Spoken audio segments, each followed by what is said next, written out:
try and get you to take the lowest amount. And they've got a variety of tactics. We'll talk you through that. We'll also talk about if you give up too soon and you take the lower amount, then you have received less than your claim is actually worth. Now, how do you know what it's worth?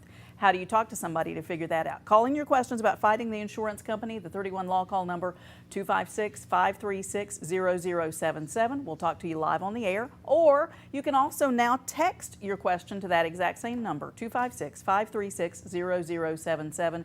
You can also email questions. You send them to lawcall@waytv.com.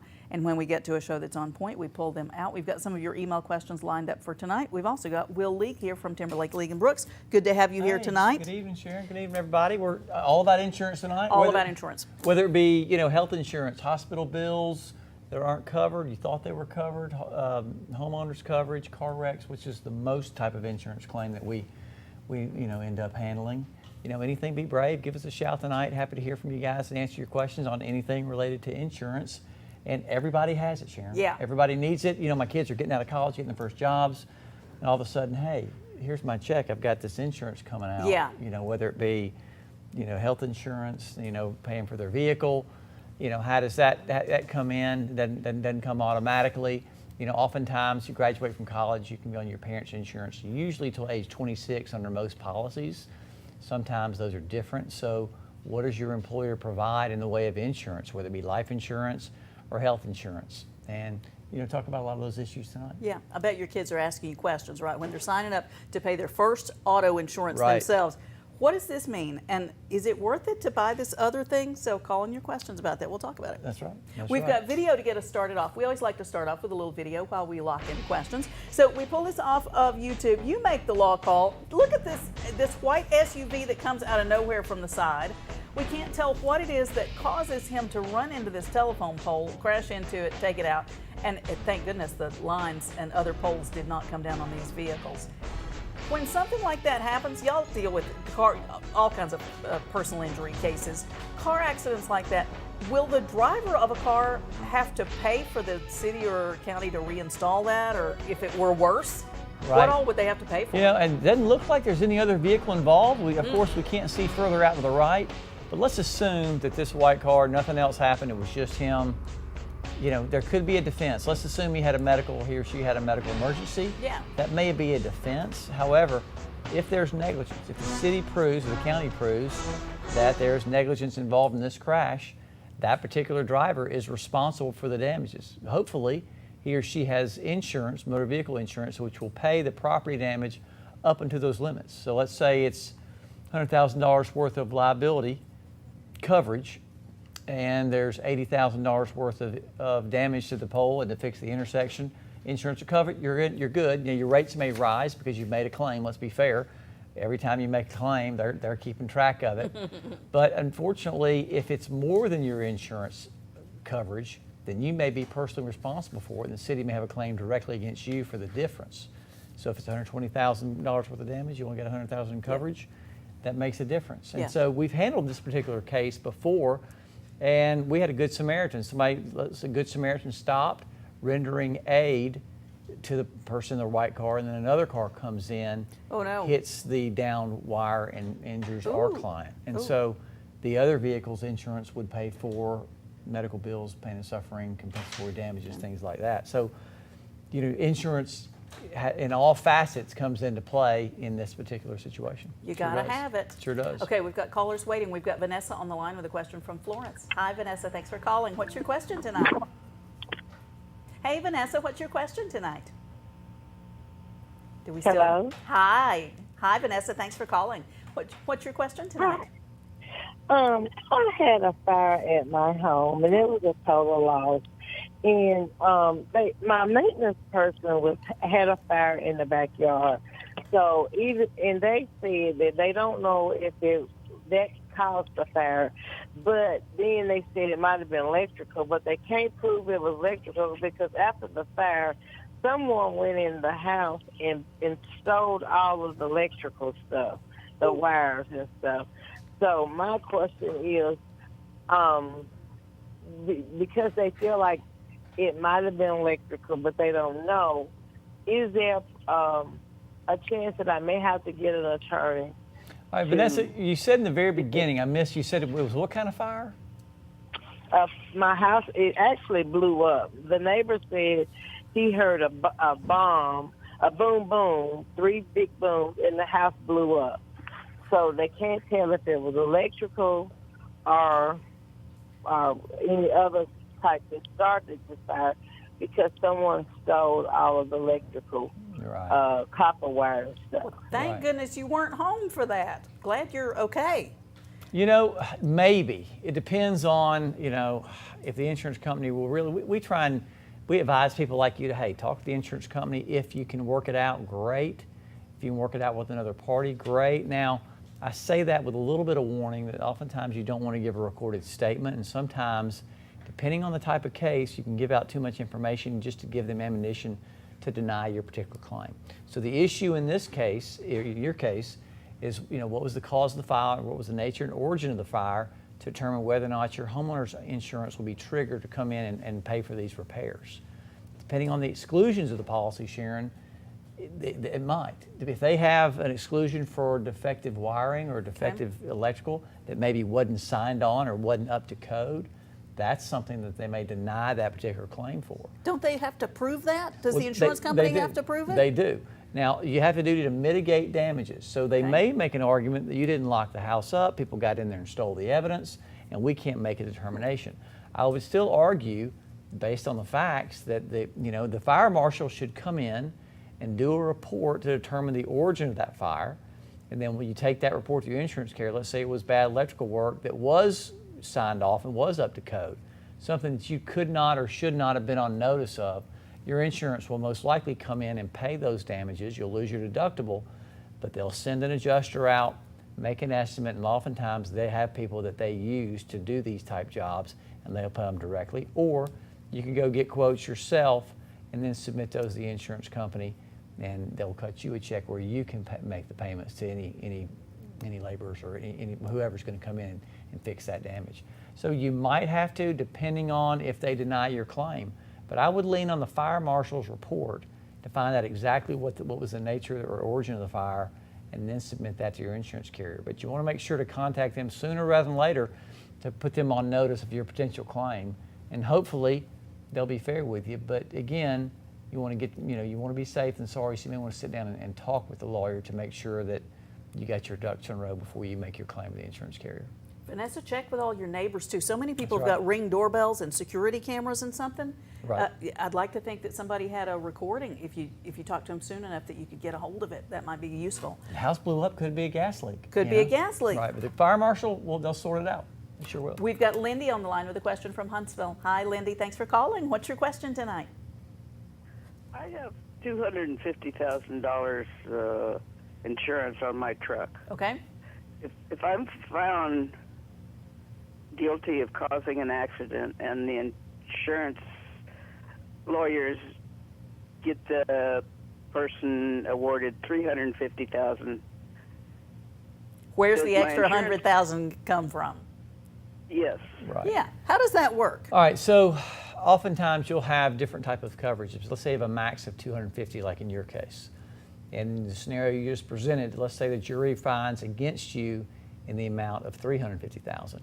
Your automobile insurance will pay that 250, and the delta between the 250 and 350, that extra $100,000, you are on the hook for, and you owe that personally.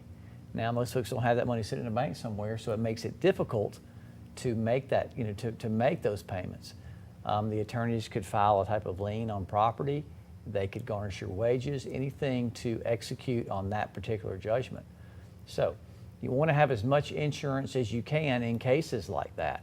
Maybe look at an umbrella policy. Sharon and I talked at the beginning of the show about the kids getting insurance. If you've got kids in your household and their insurance is with the same company, same policy, and it's not up to a certain coverage, your umbrella coverage will not be triggered, and you won't have that type of coverage. So you may want to talk to your insurance carrier about umbrella coverage over and above your specific minimum or maximum limit for that vehicle. And again, hopefully you won't cause a wreck, but again, you never know. And so you want to have as much coverage as you can afford depending on your assets. Now, let's say you have no other assets other than your vehicle. Do you need that much coverage? Are you judgment proof? And that's something, if you have limited assets, do you need $1 million worth of coverage? Right. You know, but do you want to file bankruptcy? How much is the coverage, and how much does it cost of that coverage? You want to evaluate all those things. Talk to your agent, but again, make sure you get as much coverage as you can afford, based on the assets you have to protect as well. And so that's a balancing act. So when you're talking about they could put a lien on Lindy's house for the $100,000 that she still owes beyond the $250,000 that's been paid by insurance. That's right. Can they execute on it and force her to sell the house to collect that money? In certain circumstances, they could try and execute on that particular judgment to maybe put your house in foreclosure. Now, if there was a bankruptcy filing, that would stay all collection efforts. And then you could either do a Chapter 7 or a liquidation or a reorganization, and that would stay and not have, that would be an asset that would be protected under bankruptcy. So to answer your question directly, could they sell your house? They could, but there are defenses that you can employ to keep that from happening. Okay. But, you know, again, your wages could be garnished. You know, there's many, you know, liens against your home. So she could be paying off that $100,000 out of her paycheck right, so it can lock for a you long up, time. It can lock you up pretty good. It sure can. So try and have as much coverage as possible. We're going to take a break. Be right back answering more of your questions about fighting the insurance company. Stay with us.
You're watching Way 31 Law Call.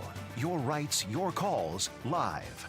Presented by the Tennessee Valley's award-winning personal injury and wrongful death law firm, Timberlake, League & Brooks. Featuring the knowledge and experience of Attorney Michael Timberlake, Attorney Will League, Attorney Heath Brooks, Attorney William Maservi.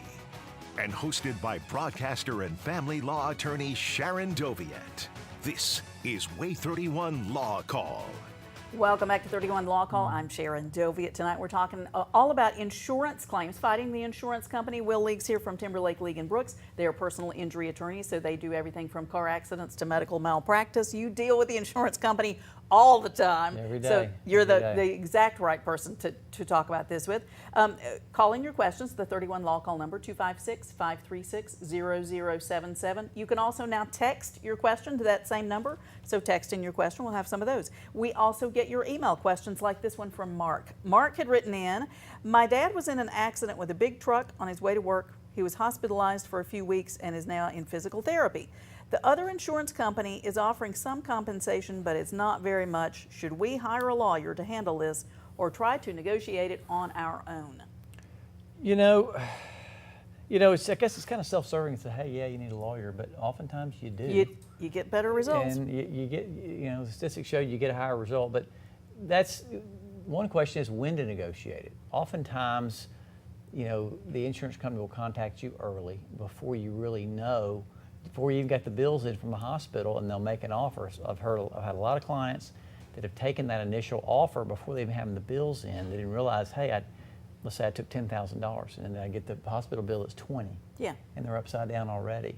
And you can't undo it. You right. can't. You can't undo undo it. that. Once you sign that release, it's like a guillotine fall, and there is no other discussion. That's that. Another important factor to consider is the backside. If you've got Medicare, Medicaid, VA benefits, Social Security disability, regular health insurance, they have what's called subrogation interests and sometimes even direct liens to where they make a claim on that money. So oftentimes just a layperson doesn't know what money will have to come out of that particular offer. And you'll get a letter from your health insurance company, you get a letter from Medicare, Medicaid, and it takes a long time to sort their interests out. And so until you at least know what their interests are, you don't know what's a fair value for your particular claim. Oftentimes, I think the caller said he's now in physical therapy. If you're still getting treatment, you haven't determined, what's the recovery? What extent is the recovery? Is it 100%? Is it 80%? What deficiencies are left from those injuries? And so when to negotiate, what are the variables that could come out of that settlement? Those are important factors to consider. So unless it's a small claim and there's not a lot of bills and you can't get hung up, maybe. But if it's more complicated, you can really get in trouble quick if you go it alone. And that's just the facts. Right? So if the insurance company offers you and you take a $10,000 settlement, and your health insurance has been paying for your treatment all along. Right. You think you're going to get $10,000 and you're going to keep $10,000, and that's probably not what's going to happen. Right, because your insurance company in all your insurance policies, they have what's called a subrogation clause, where if you recover from a third party, let's say it's a motor vehicle wreck, and you recover from the other driver's insurance carrier, that money, all that does not go to you. Before the insurance, let's say you make the agreement, you sign the release, before the insurance company would make you a payment, they have to check for any liens from the hospital, from any other health care provider that may be out there, and you don't know what those are. So if a lot of people accept the offer, then they're in a holding pattern only to find out they owe more money to the insurance company, their health insurance, or things like that. So you can get upside down quick. Yeah. And so we do recommend at least sitting down and talking to somebody to get your variables in order so you can make the most educated decision possible. And that consultation with personal injury attorneys is free. That's right. We don't charge for consultation. We'll go over it with you and find out what's what. Yeah. We got this text message in, so 2 parts here. Can I be laid off while on FMLA for my wife battling stage 4 cancer? And then we're going to talk about, does he have to pay the medical bills if his wife passes away?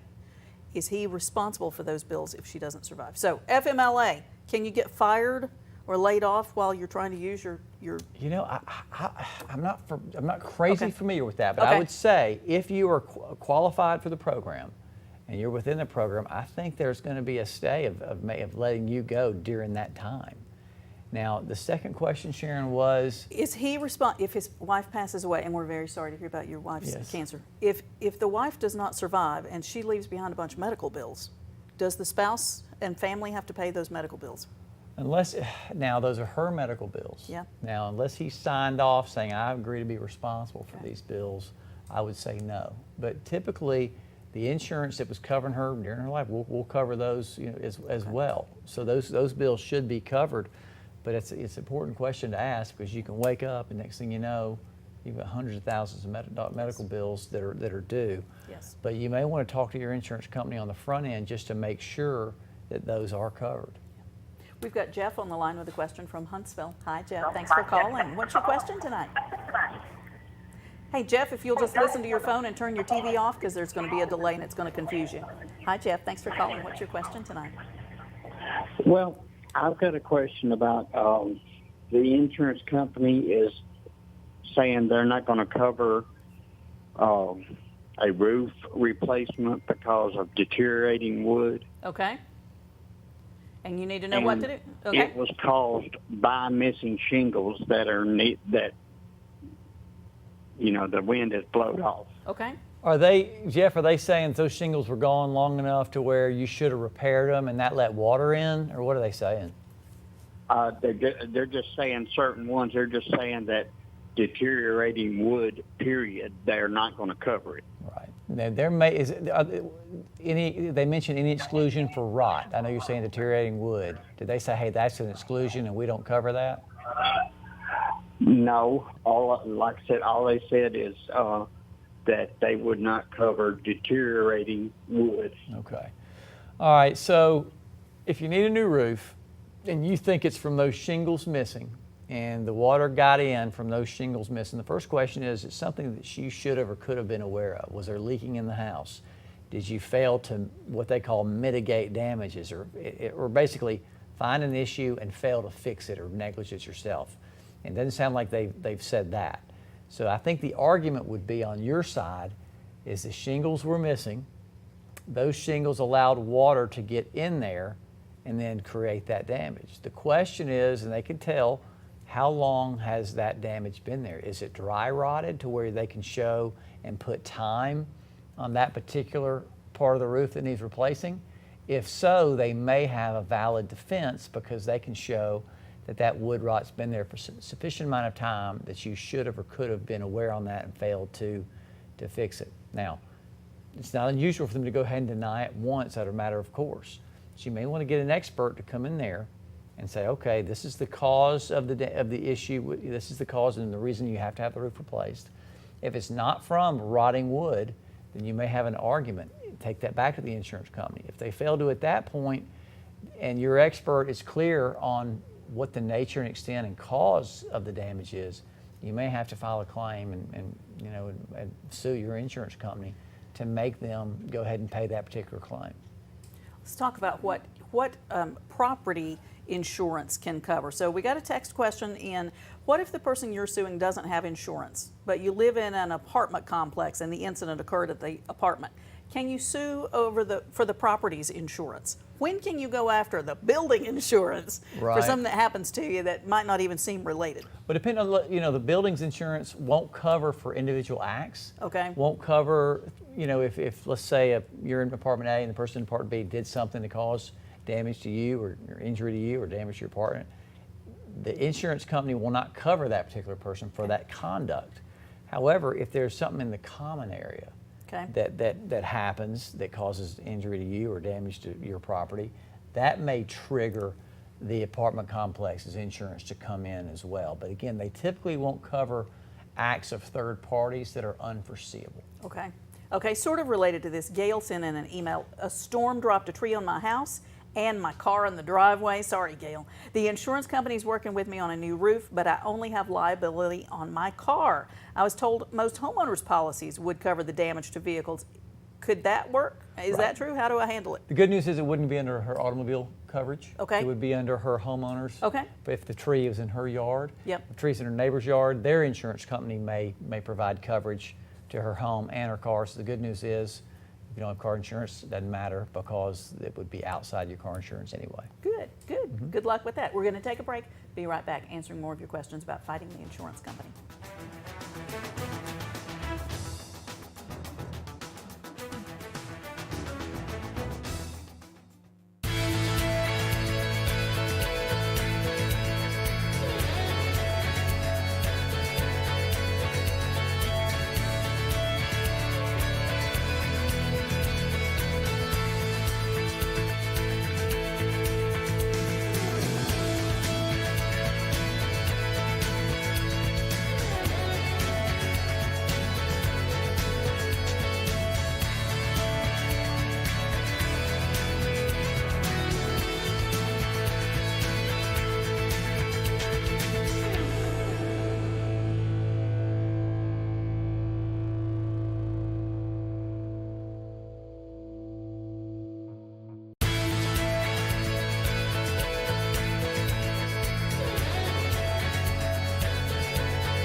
Haven't gotten your questions answered tonight? Here's how to get in touch with Will League with Timberlake League and Brooks in Huntsville, 256-536-0770 or 800-804-2502. They are personal injury attorneys, so everything from car accidents to medical malpractice, nursing home negligence. Check out also law-injury.com. And our very own Sharon Dovey at Sharon Family Law, Child Custody and Divorce, 539-7337 or SharonFamilyLaw.com. It is a law now that everybody's supposed to have car insurance. Right. But there's a huge percentage still don't. What do you do about that? Well, okay, you have to have liability. Okay. That's all you have to have under the law. And if you don't have that, they can revoke your license, revoke your registration for your vehicle. And be careful to make sure you've got, quote, full coverage. And that includes underinsured motorists. And Sharon mentioned a lot of people don't have automobile coverage. Even though it's the law. Even though it's a law. And so, to say maybe a third of it, folks don't have it. And if you don't have underinsured motorists, and you're hit by an uninsured driver that flees the scene, there's no way to pay for your medical bills, personal injury, things like that. It's cheap coverage. Now, your insurance carrier, for you not to have it, you have to actually physically sign a waiver. It's that important, and there's a reason that you have to sign that waiver. So be careful, have underinsured motorists, because you may need it. We'll see you next week.